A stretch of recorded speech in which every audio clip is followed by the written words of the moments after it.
Waalaikumsalam, berjumpa kembali bersama saya Wong Ganteng Sakdonyo. Mohon untuk tidak menyebutkan nama dan identitas dalam percakapan ini karena percakapan ini saya naikkan dalam konten YouTube.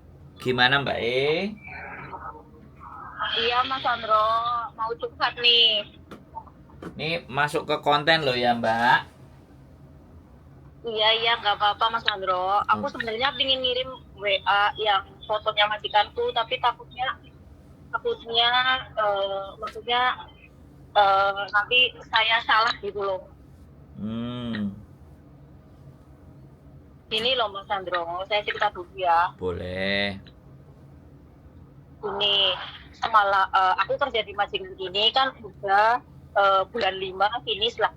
Bulan 5 tahun ini finish. Ya. Lah, kan udah hampir 2 tahun, jaga anak 2. Majikanku itu masih tergolong sangat muda, Mas Sandro, baru 33, sedangkan saya 40-an lah. Lah, eh, dulu waktu maksudnya dia ngambil saya karena saya part time di situ, dia cocok sama saya, terus akhirnya saya diambil gitu ya. Masalah kerjaan dia sama saya oke. Tapi gini loh Mas, aku bingungnya yang sering menghadapi majikan sering berantem gitu loh antara suami istri itu gitu loh. Iya, jadi aku ikut gimana sih ya, ikut bingung, ikut kadang malam-malam berantem, kadang aku lihat sendiri itu apa namanya singsang itu mukul dada gitu loh, kayak gitu. Terus kayaknya majikanku itu yang cowok itu suka banget kayak sampai jauh lah, terus kayak aku nggak tahu banget sih ya Mas Andro, tapi kayaknya dia itu kayak suka itu apa namanya yang Mabuk? kayak gitu loh. Aku kadang takut. Hah? Suka mabuk? Iya, mabok sama itu Mas Andro, itulah apa namanya sabu-sabu apa aku nggak tahu lah Oh ya yang ya ya. semen itu loh. Narkoboy, Iya, aku takut narkoboy. sendiri gitu loh. Iya gitu loh. Terus? Walaupun aku nggak paham itu, tapi aku tahu gitu loh Mas Andro. Nah, Ya kalau terus? kayak gitu di kamar ditutup gitu. Gini loh, aku udah berusaha nggak urusan masalah itu. Aku urusannya aku kerja, aku kerja baik-baik gitu, dia gaji aku udah gitu loh. Aku pengen kayak gitu. Tapi kadang kok perasaanku disuruh nambah sama dia sekarang jadi galau gitu loh. Sampean disuruh nambah terus jadi galau. Iya, aku minta solusinya gimana gitu loh. Oke, sudah itu aja. Iya. Oke, jadi gini. Ganti saya ngomong ya. Jadi persoalannya mungkin sampean usianya juga sudah lumayan. Terus ngelihat orang itu dipukuli, kok rasanya hatinya nggak tega, ya kan? Iya. Satu itu. Terus yang kedua, yang dikonsumsi itu kan sesuatu yang terlarang. Takutnya sampai nanti terkena imbasnya, ya kan? Jadi ke bawah-bawah atau jadi saksi atau jadi apa atau jadi bagaimana kan gitu tuh. Iya. Nah, sampean hubungannya sama si dadainya baik nggak? Baik Mas Andro, itu orangnya baik, dia juga yang tanda tangan saya. Nah, jadi kalau menurut saya terus pekerjaannya sampean jalani enak nggak? Enak pekerjaannya enak, maksudnya ya majikan nggak pernah komplain ini itu gitu, majikan cocok sama saya juga oke. Tapi sering malam-malam berantem, aku lagi tidur tiba-tiba dengar dadai nangis, kadang dipukul, kadang maunya nggak tentu gitu tuh, aku jadi gimana nggak tahu gitu loh. Oke.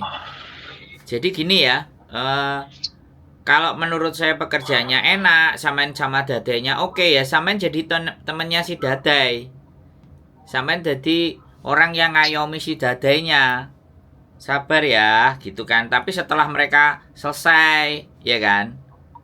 Terus setelah dia selesai, kalau mungkin dia sampean terbangun, mungkin bikin teh atau bikinin apa, dadai minum dulu. Ya namanya juga pasangan lagi muda itu kan ya kan kita juga nggak ngerti ya.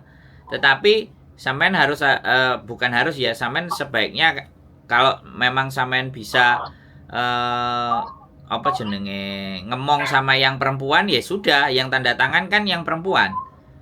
Ya sampean bukan membela yang perempuan, tapi ya namanya perempuan kan kalau dibegitukan kan ya rasanya ndak enak gitu loh.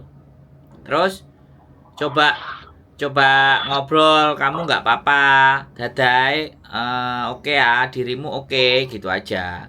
Terus kalau sudah oke tinggal tidur lagi. Ya gimana ya Mbak? Kalau menurut saya dalam kehidupan itu enak dan nggak enak itu sebenarnya jadi satu. Tapi kalau sampai ngerasa di tempat itu merasa lebih banyak enaknya, pertahankan. Terus kalau sampean harus mau ngapain ya bagi saya karena sampean ngelihat perempuan itu kan tidak layak dipukulin dan diapakan ya paling tidak ya sampean merasa ya mukpuk gitu loh, puk. Jadi kayak piye ya disayang-sayang gitu aja. Tapi dengan caranya sampean dan apakah dia risih apa tidak atau bagaimana gitu loh. Yang jelas kan dia pasti tahu perasaannya sampean kalau bisa jaga dan belain dia gitu. Dan dia sebenarnya juga mungkin ngejeng sampean itu butuh teman karena suaminya kan ngawur gitu loh. Bisa dipahami nggak?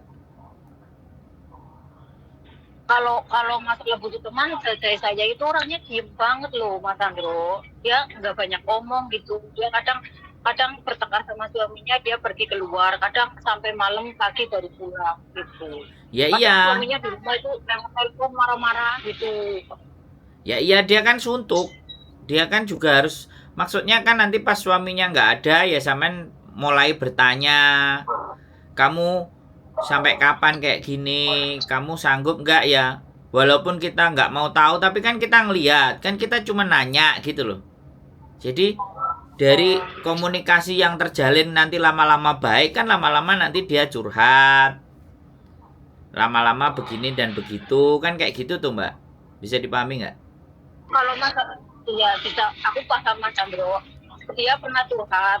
Waktu itu dia bertengkar lah, terus yang singsang itu pergi keluar, terus dia nyari-nyari, terus mestinya nggak ketemu, terus dia pulang. Aku bilang Dadai, mau Isam lah gitu, terus bilang maksudnya mau Isam lah, Shin lah begitu. Terus dia bilang katanya dia itu sangat mencintai singsang gitu loh. Dia entak gue loh, entak mau lama mamat gitu loh.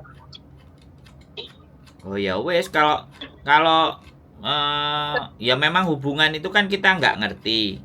Tapi kalau sampean merasa enak ya, merasa nyaman ya sudah, belajar terbiasa dengan peristiwa-peristiwa pertengkaran dan semuanya itu sampean harus bisa terbiasa. Tapi kalau sampean merasa nggak nyaman, merasa nggak tenang, walaupun pekerjaannya enak, ya sudah, nggak usah diperpanjang. So simple aja kalau buat saya loh ya. Karena saya dari ceritanya sampean itu menggambarkan kedekatan sampean sama dadainya itu sejauh mana. Kalau sampean ternyata bisa menguatkan hatinya dia walaupun dia cinta atau bagaimanapun ya karena itu pasangannya kan. Yang penting kan sampean bisa menghibur dan bantuin si dadai untuk ngelakuin pekerjaannya karena kalau ditinggal pun dianya juga pasti akan ngerasa kehilangan karena juga sering berantem sama suaminya, ya nggak ada hiburannya, belum punya anak kan? Ada Mas Andro, anaknya 2, aku jaga anak 2. Oh lah ya sudah, ya wes sampean fokus sama anaknya aja supaya nggak tahu kalau mereka bertengkar. Iya, aku juga fokus sama pekerjaan saya, ngantar anak sekolah, terus bawa bekal, terus jemput, ngantar les kayak gitu. Kadang sampai jam 7 malam, ini aku lagi nunggu les, kadang sampai jam 7 malam baru pulang masak gitu. Ya nggak apa-apa, yes. Pura-pura di mana bahwa ya namanya rumah tangga ya pasti cekcok kan pasti toh. Selama kita ndak ada urusan dan kita jaga si Sailonya sama KC-nya anaknya 2 ya beres. Anaknya cowok cewek jadi Gitu, kenapa? ya. nggak usah diambil pusing gitu ya. Iya, ya belajar begitu wong karena rumah tangga kok, Mbak. Lah rumah tangga kita ini di situ kan cuman kerja toh, bener nggak? Iya sih, iya. Jadi Samen Aku mencoba kalau mereka ribut ya udah kupingnya disumpelin apa kayak apa supaya nggak denger kan? iya kadang sering banget aku sumpelin Henry dengerin musik apa dengerin Mas Sandro. Nah, dengerin konten saya aja wis atau dengerin ceramah, dengerin ngaji, tausiah apa-apa gitu kan biar agak sedikit adem. Ya sudah, memang ribut Iya. dah. Saya Samen besok juga harus bangun pagi, nganterin anak-anak sekolah, nyiapin sarapan dan semuanya kan. Tapi pas ribut itu ya Mas Sandro, aku melihat loh dia bener-bener ngampleng gitu loh yang perempuan loh. Dia yang dikampleng, aku yang merasa sakit gitu loh. Yalah, tapi kan mereka saling mencintai terus kita itu kayak gimana? Iya itu susahnya kayak gitu. Saya juga pernah ya, saya juga pernah sekali lagi pernah. Majikan saya itu ribut, bawa antar dower suami istri gitu kan. Tapi ya sudah, wong mereka Oh, saling mencintai terus kitanya mau ngapain? berarti intinya cuek gitulah ya Mas Sandro ya. Ya iyalah, sampean masih butuh duit, kerja masih nyaman. Ya sudah, tapi kalau sampean ngerasa waduh timbang batinku tersiksa juga, duit aku bisa cari di majikan lain ya aku tak cari lah. Ya kalau kayak gitu ya nggak apa-apa, nggak usah renew. Tapi kalau sampean merasa udah enak, udah tahu, udah paling cuman masalahnya cuman itu ya wes. Karena sekali lagi ya Mbak, di saat kita ada yang enak, itu pasti ada nggak enaknya. Tinggal kita itu ke fokus kemana, fokus ke enaknya atau nggak enaknya. Kalau kita fokus ke nggak enaknya ya membuat hati kita jadi bimbang. Tapi kalau kita fokus bahwa ini sudah, aku sudah bisa adaptasi, sudah ngomong anak-anaknya beres, semuanya bisa tak atur, semua tak kendalikan, ya sudah. Yang tua-tua nggak bisa tak kendalikan ya udah biarin saja kan gitu. Iya maksud Iya. Mas Sandro. Ya ini ndak salah, sampean butuh ngobrol sama orang itu ndak salah karena sampean melihat sesuatu yang kekerasan ya yang nggak biasa. Orang kita itu kalau kekerasan kan ndak biasa kan. Wong Iya, anak nangis aja digendong sama kita. maksudnya gini loh, aku nggak pernah lihat ada cowok maksudnya mukul perempuan sampai segitunya gitu, sampai dipukul di kamar itu Mas Sandro sampai lebam-lebam loh. Ya mungkin dia mabuk atau mungkin dia kena narkoba jadinya yo piye gitu loh.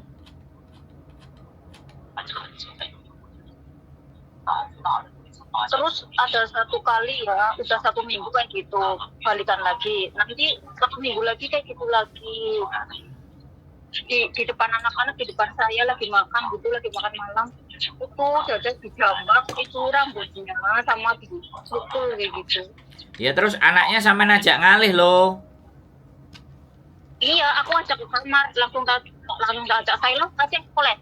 Mau tehekan pongah.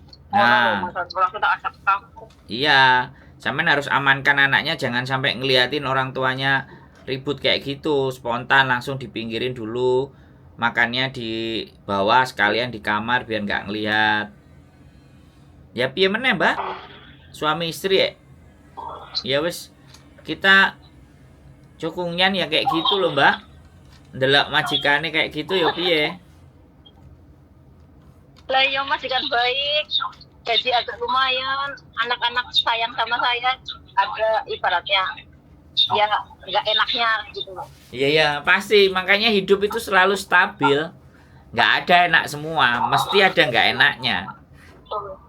Tinggal kita fokus di enaknya apa fokus nggak enaknya. Kalau di fokus nggak enaknya yo kita pinginnya pergi, kalau ya sudahlah tak kuat-kuatin batinku lah piye carane gitu kan. Gitu. Kalau nek wis mentok ya wis lambaikan tangan, nyerah ya bendera putih, cari majikan lain, nggak apa-apa.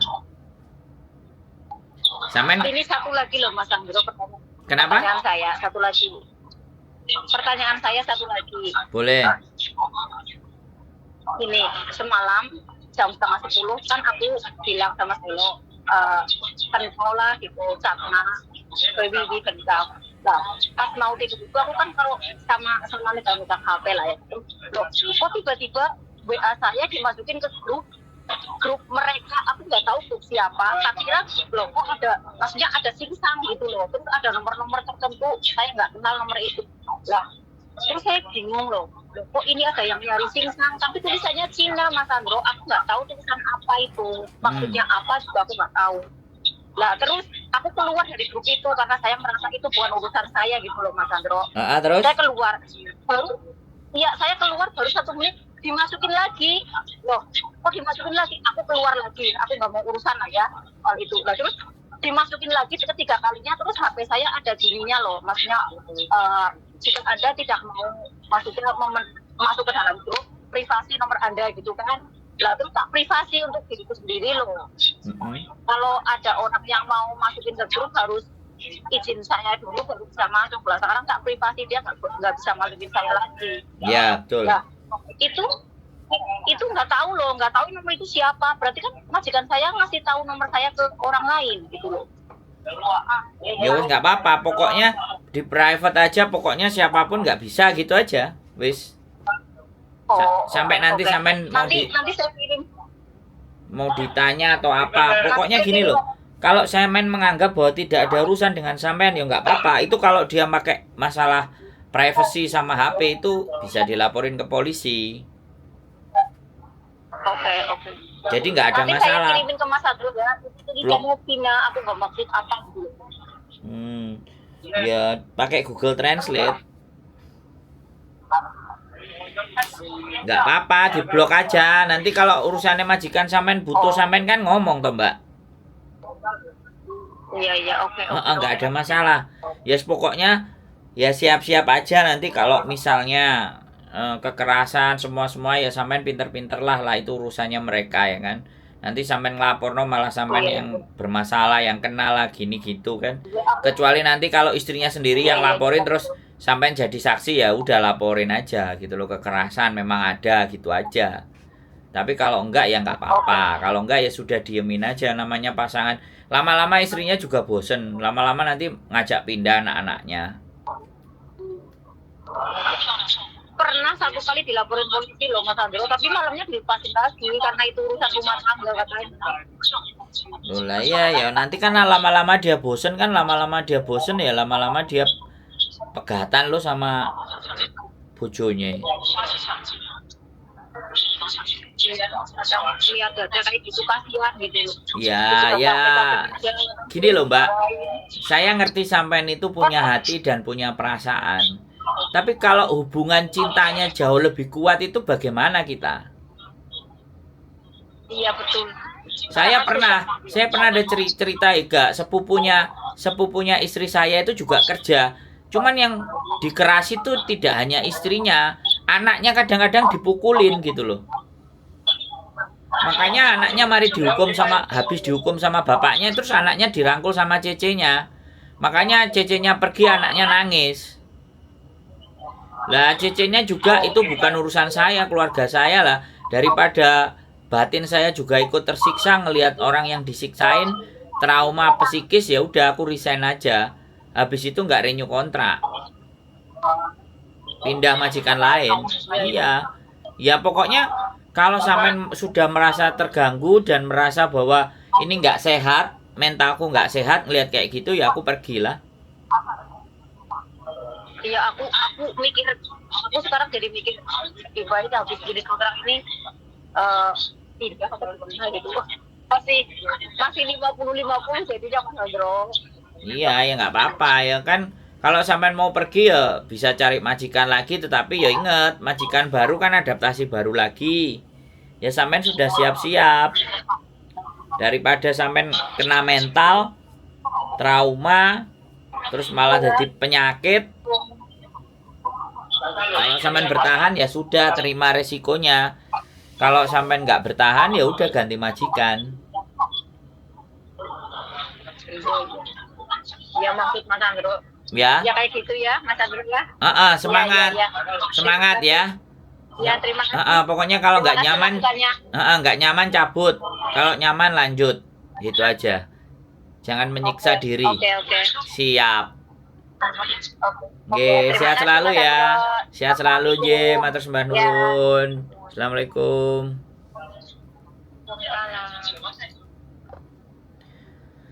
Oke, buat teman-teman semuanya ya, ini dilema sekali ya. Persoalan-persoalan kayak gini ini benar-benar nguras energi dan psikis ya. Psikologi yang soalnya yang diserang itu psikis, teman-teman. Jadi orang itu melihat orang dipukuli di depan mata itu ya piye rasane toh. Kita kan orang normal, kita bukan orang yang nggak punya hati, kita nggak bisa cuek gitu. Saya ngerti apa yang dirasakan, tapi kembali lagi hubungan cinta, polisi aja dilaporin dan itu masalah rumah tangga lah, kitanya gimana coba. Nah inilah sesuatu. Tapi kalau menurut saya, kalau seandainya pemandangan hal seperti itu dan sering-sering terjadi lah, daripada otak kita yang meslek, ya udah kita change, ganti majikan lagi. Kita nggak mau ngambil resiko. Sekali lagi hubungan cinta ya kan, sekali lagi kita itu sudah bagaimanapun dan seperti apapun nggak bisa gitu loh. Jadi kadang-kadang kita itu nggak paham. Nah ini saya lagi mau dikirimin sesuatu nih. Coba saya kirimkan, tak cek dulu ya. Nanti takutnya ini penting dan bermasalah. Jadi kayak gitu ya teman-teman. Sekarang sekali lagi teman-teman hati-hati, dan kesehatan mental kalian itu segala-galanya, dan kesehatan fisik dan kesehatan mental dua-duanya sih harus diperhatikan. Banyak minum vitamin dan diisilah tontonan-tontonan atau isilah apa sesuatu yang ada dalam otak kita, sosial media kita itu sesuatu yang membahagiakan, yang mencerahkan, yang banyak informasi, bukan hal-hal yang justru mempengaruhi kita, hal-hal yang buruk. Keep stay tune my YouTube channel and see you next video. Bye bye.